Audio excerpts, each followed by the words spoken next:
think about the need to employ people with disabilities because it's something that's good for business, but we have to go deeper than that. We have to think, what is the value of persons with disabilities within the business itself? Not just about employment, but the business strategy. I always think about disability from a strength-based model. And I think that we need to think about disability in a way that's different than we have before. We have to think about the lived experience of disability.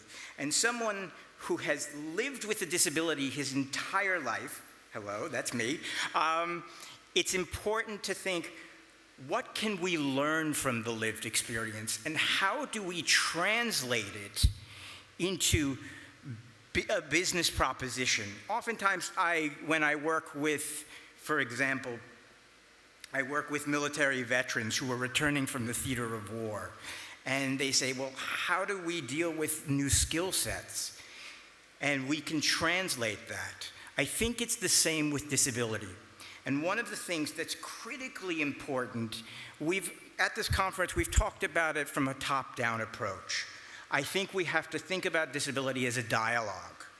And the nature of work is changing at a rapid pace. We see work changing in new ways. There's an interesting quote from Bill Gates who said, one of the most important perks that companies can provide is remote work. And if you're providing remote work, then you can get the best and the brightest. I was talking yesterday, I had spoken to the provost of MIT, who said to me, a large percentage of our students are on the spectrum.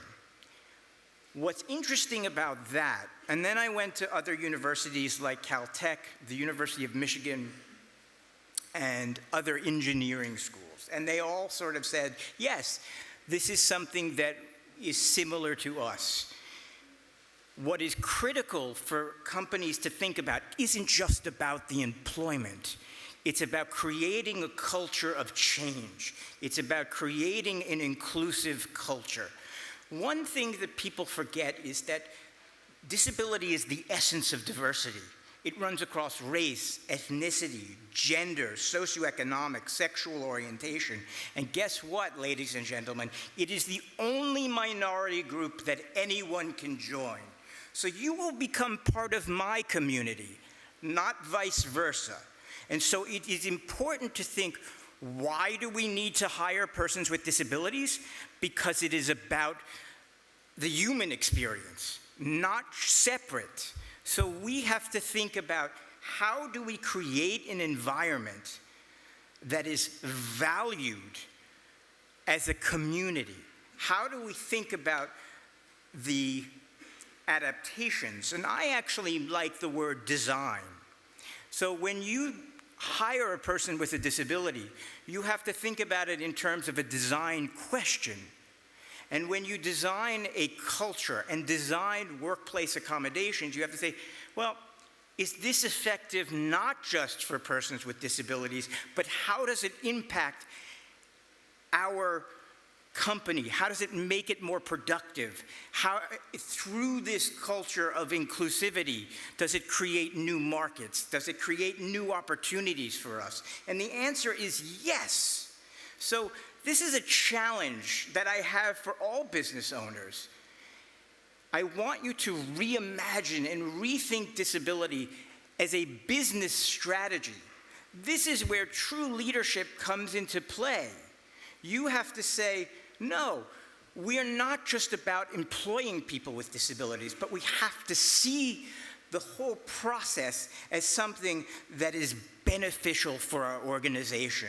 This is something that is innovative and will continue to allow us to grow and thrive.